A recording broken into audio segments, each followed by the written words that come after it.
Gina? Ang bagal-bagal ng mga production natin dahil sa'yo, dahil sa katabaran mo, dahil sa pagiging matanda mo. Pasensya ka na po. Ginagawa ko naman po talaga yung kaya kong gawin eh. Babalik mo ng pasensya mo yung nawala sa production loss natin? Ha? Palibasa matanda ka na kasi, kaya dapat sa'yo nagpipirme na lang sa inyo. Hindi na mamurwisyo ka pa dito. Alam mo, tatanggalin na lang kita. Ma'am, huwag naman po. Alam mo naman po, ito lang kabuhayan ko. Ay, hindi ko problema yun. Eh, kesa naman pati kami madami dahil sa'yo, dahil sa katangahan mo. Ma'am, sisipagan ko pa po. Kahit sipagan mo ng kahit ilang beses yan, kahit doble mo pa, wala na tayong magagawa. Dahil nga, tulad ng sinabi ko, matanda ka na. Ay, hindi. Pwede naman kita hindi tanggalin. Paano, ma'am? Kaya mo balik sa pagkabata? Ma'am, paano naman nangyari yun, ma'am? Eh, di ganun kasimple. Hindi ka na pwede magstay dito sa trabaho mo. Kasi nga, wala ka nang silbi. Ano ba? Ma'am, kaya ko pa naman, ma'am. Please naman po. Paano na, ma'am? Wala po akong alam na trabaho iba, ma'am. Dito na nga ako tumanda sa inyo, ma'am eh. Ayun na nga eh. Kasi nga matanda ka na. Wala na kami mapapala sa'yo. Eh kahit nga siguro yung mga anak mo wala ka ng silbi sa kanila eh. Kaya dito nagpupumilit ka. Pero kung ako sa'yo, wag mo na ipilit yung gusto mo. Huwag ka na magtrabaho. Tanggal ka na. Ma'am, baka naman po, bigyan niyo pa ako ng second chance, ma'am. Talaga, ma'am, sisipagan ko po. Kasi, ma'am, wala naman po akong ibang alam na trabaho talaga, ma'am. Yun na nga eh. Wala ka naman talaga ibang alam na gawing trabaho. Kaya pati simpleng trabaho mo dito, hindi mo magawa. Eh, bagal-bagal mo eh. Alam mo, i-hire namin dito na bago, mga bata. Narinig mo yung sinabi ko, bata, at hindi ka kasali doon. Ma'am, kahit taga-walis-walis lang, ma'am. Huwag mo lang akong tanggalin dito kahit ilipat mo, ma'am, ako sa ibang trabaho, okay lang po. Huwag mo lang akong tanggalin. Anong gusto mong gawin namin? Magsayang kami ng pera sa'yo? Ha? Yung kilos mo para ka naka-slow motion? Pwede ba nakakairita ka eh? Yung pagmumukha mo, lahat sa'yo eh. Kaya pwede ba wag mo na ipilit? Wag mo ako high bloodin. Baka ang ending pa nito dahil sa stress na binibigay mo sa akin, eh maging magkamukha tayo. Umalis ka na sa harapan ko. Tingnan mo, pati yung paglakad mo, ang bagal-bagal mo pa. Alis! Kung kailan pa magpapasokan na, saka ako na wala ng trabaho. Kawawa naman yung mga apo kong umaasa sa akin. Ay, nako. Ano kung magtatrabaho nito? Eh, ano nga ba magagawa? Eh, matanda na nga ako. Eh, yun ang dahilan. Dahil matanda na ako. Eh, kaya ko pa naman eh. Di sila naniniwala sa kakayahan ko. Laging iisipin, visit kasing mukha to, ba't kulubot na ganito? Nanay, baka po may konting barya ka lang po dyan, pangkain lang po. Kahit pambili lang po ng tubig, uho na po kasi ako eh. Gutom na rin po nga ako. Ha? Eh, wala na rin akong pera kasi natanggal ako sa trabaho eh. Ay, nako, kung kulang naman din naman po yan para sa inyo, huwag na lang po ako hingi sa iba. Nakakahiyaman, pero huwag na lang po. Eh, hindi. Sige, sa'yo na lang to. Baka makadiskarte naman ako kahit maglabada. Mas kailangan mo to, oh. Totoo po? Oo. Sige, ipangkain mo na lang. Naku, salamat po ha, pero barya lang naman po sana yung hinihingi ko eh. Eh, iyan lang ang nakuha ko kanina. Pinalayas ako sa trabaho eh. Sige na, okay lang. Napakabait niyo po, Nay. Nay, kung may kahilingan po kayo, kung sakali man, ano po kayang gusto niyong kahilingan para sa sarili niyo? Naku naman. Nakaka-excite ka naman magtanong. Sana, Jenny ka na nga lang. Yun na nga po kasi, sa sobrang bait niyo po, kahit ito na lang yung last niyo, nagawa niyo pang ibigay sa akin. Siyempre, hindi niyo naman po siguro deserve na ganyan. Para nga pong problemado po kayo. Eh, kasi ang sama ng loob ko dun sa boss ko. Tinanggal niya ako. Isipin mo, 12 taon ako nagtrabaho sa kanila. Tapos, ang rason niya lang dahil matanda na ako. Siyempre, nagkakaedad tayo pero ginagawa ko naman talaga yung sapat para sa trabaho nila. Basta ang rason niya, matanda na daw ako. Mahina na daw akong kumilos. Eh, ang lakas-lakas ko pa. Ay, naku, Nay. Dahil lang sa kulubot ng mukha ko, ganun. Ay, yun na nga po. Kung sakali man, bigyan po kayo ng isang kahilingan. Ano pong gusto mong kahilingan? Aba, di ang bumalik ako sa pagkabata para diretso pa rin ako magtrabaho. Ganun po ba? Ito, dahil binigyan niyo po ako ng pangkain, alam ko naman pong para sa inyo talaga to.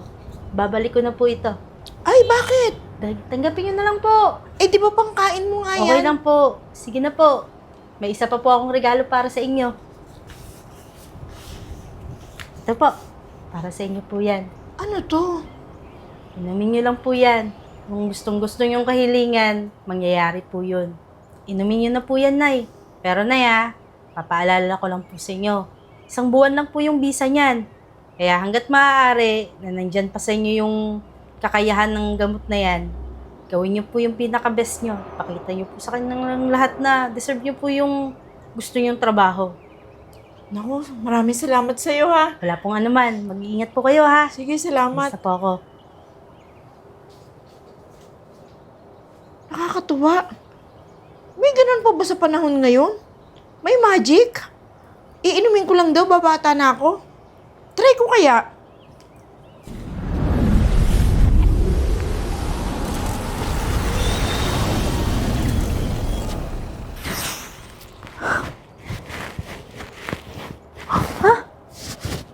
Wala yung mga kulubot ko sa mukha. Ha?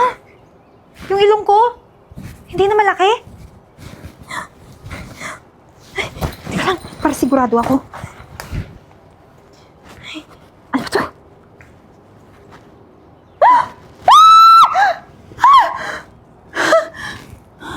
Gina?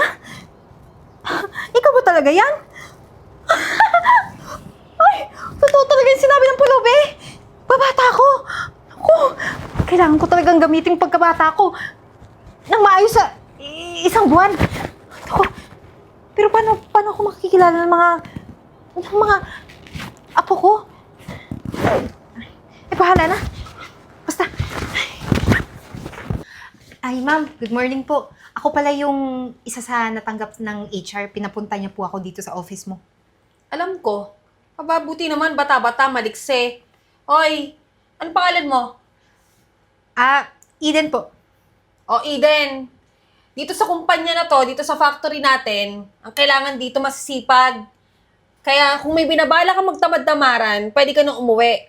Ay, naku, ma'am. Magsisisi po kayo pag tinanggal niyo ako. Naku, ang liksi-liksi ko, ma'am. Parang 24 hours. Talagang mulat na mulat ako.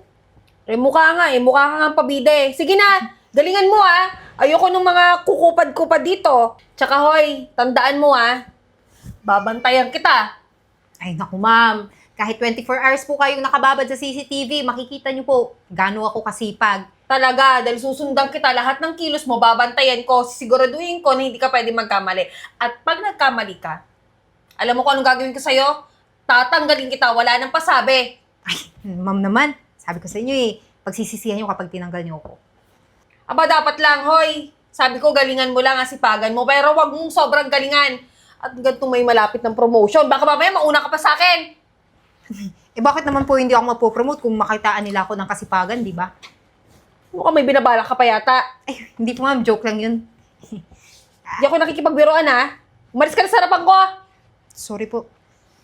Bumalik ako sa pagkabata ko. Isang pagkakataong hindi ko inaasahan. Mas bata ako ngayon, mas malakas. Pero may kapalit ang himalang ito. 1 buwan lang ang meron ako. Kaya bawat araw, lalaban ako para sa pamilya ko. Ako, paano na yan? 1 buwan na ako bukas. Ibig sabihin, babalik na ako sa pagiging matanda. Sana, may chance pang maging bata pa rin ako. Kaso, paano yun? Saan ko ba makikita yung nagbigay sa akin ng candy? Oh, kumusta ka? Okay, mabuti na lang nandito ka na. Ang totoo niyan, gusto kitang makita. May problema ba? Malaki yung problema ko. Di ba bukas 1 buwan na ako, magiging matanda na ako ulit? Oo. May chance bang ma-extend yun? Ay, nako, sorry talaga pero hanggang dun lang talaga yung kayang ibigay ng visa ng gamot na yon. Pero, paano yan? Nagkakaigihan na dun sa trabaho ko Ano ka ba? Wala ka naman dapat ipag-alala na Porque nagkakamabutihan na doon at babalik ka na sa dati mong anyo, hindi ka na mapapabuti doon. Isipin mo na lang, yung mga ginawa mo sa loob ng isang buwan, deserve mo yon. May reward yon.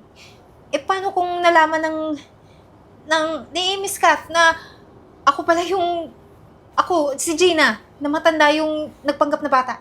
Oh, ano naman ngayon? Buti ba kung sikat lang yung nakakita ng mga ginagawa mo?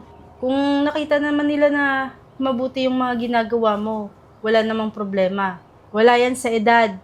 Kung mabuti ang puso mo, may mabuti kang intensyon, wala yung problema. Kahit pa bumalik ka sa dati mong anyo, mapapabuti ka pa rin.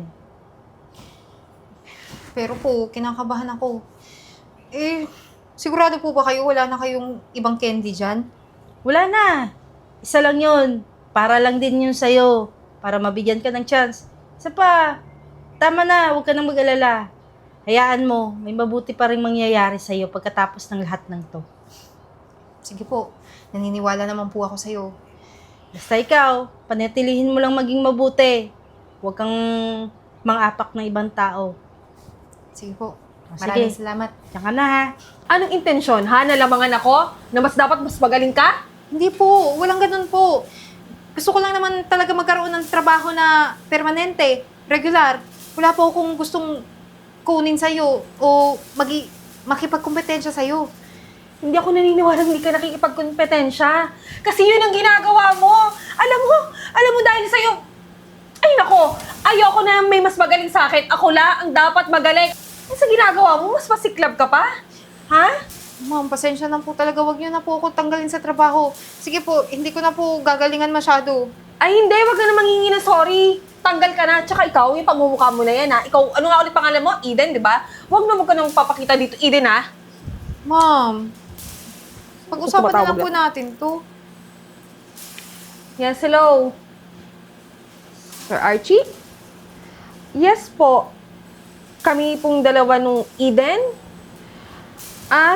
Okay, sige po. Pinapatawag na tayo ni Sir Archie. Siguro nagtataka kayo ba't ko kayo pinatawag, no? Bakit nga po ba? May maganda akong balita sa inyo. Actually, sa isa lang sa inyo. Dahil isa sa inyo, mapopromote bilang manager. At syempre, sir, alam ko na yan. Ba't kailangan pa sabihin na yan habang nandito tong Eden na to?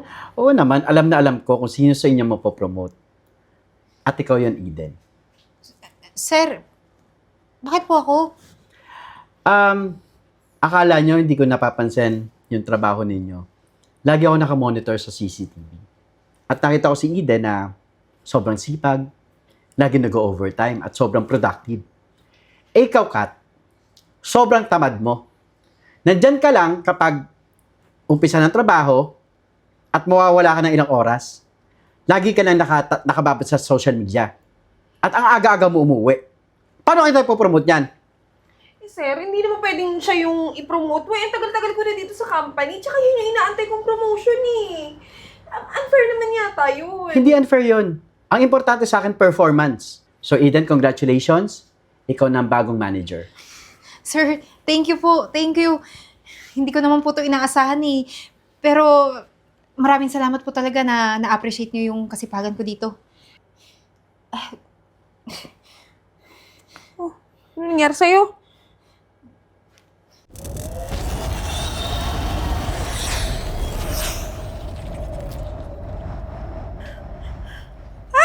Ala, bumabalik na ako uli. Sa pagkamatanda. Ano nangyari sa'yo? Ang sabi ko na nga, mapamilahi kang aswang eh. Tingnan mo, sir. Bakit biglang naging ganyan? Pangit na ulit. Sandali. Ano nangyari? Ba't si Miss Gina yung nandito? Nasaan si Eden? Ewan ko dyan sa mangkukulam na yan. Sir, si Eden kasi tsaka ako iisa lang. Ganun ba? Opo, kasi tinanggal po ako nito dahil matanda daw ako. May tumulong sa akin yung pulube. Binigyan ko siya ng pera. Binigyan niya ako ng gamot para kung ano daw kahilingan ko. Yun ang hiniling ko, sir. Gusto ko maging bata para lang matanggap ako dito sa trabaho. Kaso sir, isang buwan lang daw yun eh. Hindi na na-extend. Ang tanga mo naman, hihiling ka na lang, hindi ka na lang humiling ng pera. Eh, pero, sir, tinan mo, anong gagawin natin dito sa matandang to? Well, kahit sabihin natin bumalik sa dating anyo, yung dapat ipopromote ko, ipopromote ko pa rin si Miss Gina. Hala, talaga sir? Bakit? Bigla siya nawala sa kumpanya. Siya ang pinakamagaling na empleyado dito sa kumpanya nung tinanggal mo. Dapat nga siya yung ipopromote ko eh. Nagulat na lang ako, wala na siya. Siya dapat ang nasa posisyon ngayon ng pagiging manager. So ikaw pala may kasalanan ng lahat. Ayaw mo nang nalalamangan ng iba. Eh, sir, ano bang gagawin natin dito? Eh, matanda na to eh. Katulad ng sinabi ko, promoted siya as manager. Wala sa edad yan. Nasa performance yan. Sinasabi ko sa iyo, Kat, kahit mas bata ka at mas matanda siya, kung mas magaling siya sa'yo, deserve niya maging manager. Eh, paano naman ako? Ano mangyayari sa akin kung siyang gagawin mong siya mapopromote? Babagayin ko naman posisyon mo, huwag ka mag-alala. Talaga, sir? Mapopromote na rin po ba ako? Hindi nga na promotion, demotion. Yes, magiging factory worker ka. Oh my God, ayoko nun. Well, mamili ka. Magpa-factory worker ka o tatanggalin kita? Factory worker na lang po.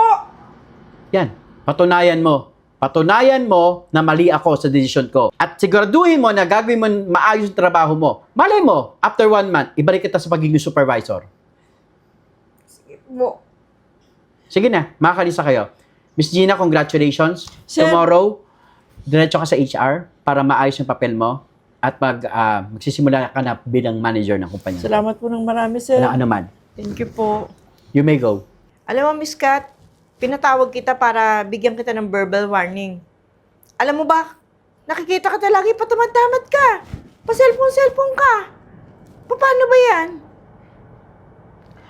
Eh, ginagawa ko naman yung mga trabaho ko ah. Anong gusto mo? Hindi mo ginagawa yung trabahong dapat. Hindi ako nagpa-power trip. Ayon sa observation ko, talagang hindi mo nagagawa ng maayos yung trabaho mo. Eh, syempre, nakakapagod naman kasi talaga. Kaya nga ako sa'yo, gawin mo na lang akong supervisor. Kasi yun naman talaga yung trabaho ko eh. Hindi ko naman alam yung mga ganitong factory worker. Eh, Alam mo, kung tutuusin, mas alam mo nga dapat ang gawin eh. Di ba? Yung inuutos mo sa akin dati araw-araw, yun din naman dapat ang sasabihin ko sa'yo. Kaya mas alam mo dapat. eh ba't hindi na lang kaya tayo magpalit kesa pinapangaralan mo ko? O, ganito na lang. Kung hindi mo rin lang aayusin at hindi mo rin ako pakikinggan, kada sasabihin ko sa'yo may katwiran ka, eh sabihin ko na lang kay Sir Archie na tanggalin ka. Eh, teka lang naman. O, sige na nga, Gina. Gagawin ko na yung dapat kong trabaho. Huwag mo na sabihin kay Sir Archie. Ano? Anong tawag mo sa akin? Ma'am Gina. Ayan, masaya ka na, Ma'am Gina. Sige na po. Gagawin ko na po yung trabaho ko. May warning ka na ha? Sinasabi ko sa'yo. O sige na, bumalik ka na sa trabaho mo. At tandaan mo ha, nakamata ako sa'yo. Pag sa susunod na pumalpa ka, bibigyan na kita ng final warning. At alam mo na ako sunod nun. Naintindihan mo? Opo, Ma'am Gina. O sige, back to work.